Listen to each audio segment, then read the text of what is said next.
2026వ సంవత్సరంలో జనవరి నుంచి డిసెంబర్ వరకు కన్యా రాశిలో జన్మించినటువంటి వారికి ఏ విధంగా ఉండబోతుందో తెలుసుకునే ప్రయత్నం చేద్దాం. ముఖ్యంగా గమనించుకున్నట్లయితే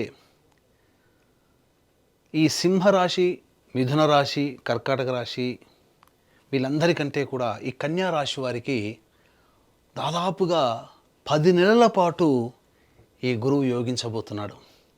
చాలా యోగం కదండి. అంటే మరి ఒక్క గురువు యోగిస్తే సరిపోతుందా? మిగతా గ్రహాలు కూడా అనుకూలంగా ఉండాలి కదా.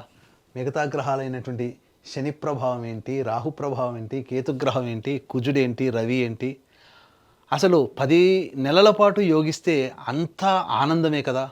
అట్లాగే ఉంటాయా? కాదండి.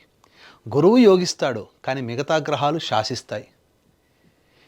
ఆ శాసించిన దాన్ని యోగంగా మర్చుకోవాలంటే ఈ గురువు ఏం చెబుతాడు? దైవానుగ్రహానికి పాటుపడంట్రా, దైవానుగ్రహాన్ని పొందే ప్రయత్నం చేయండి, శాసించే గ్రహాలు కూడా మీకు అనుకూలిస్తాయి అని చెప్తున్నాడు. అటువంటి దైవానుగ్రహం ఎలా పొందాలి? ఈ గురుతత్వాన్ని ఏ విధంగా అర్థం చేసుకోవాలి? ఈ కన్యా రాశిలో జన్మించినటువంటి వారికి ఉద్యోగ సంబంధంగా ఈ యొక్క 2026 ఎలా ఉండబోతుంది? విద్యార్థులకు ఎలా? వివాహం కాని వాళ్ళకి అవుతుందా? గృహం కావాలనుకునే వాళ్ళకి గృహం లభ్యమవుతుందా? దాంపత్య సమస్యలు ఒకటా రెండా?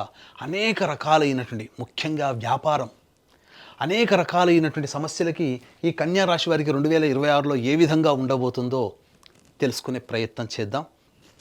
గమనించుకున్నట్లయితే మార్చి 14 వరకు గురువు వక్రీకరించి ఉంటాడు.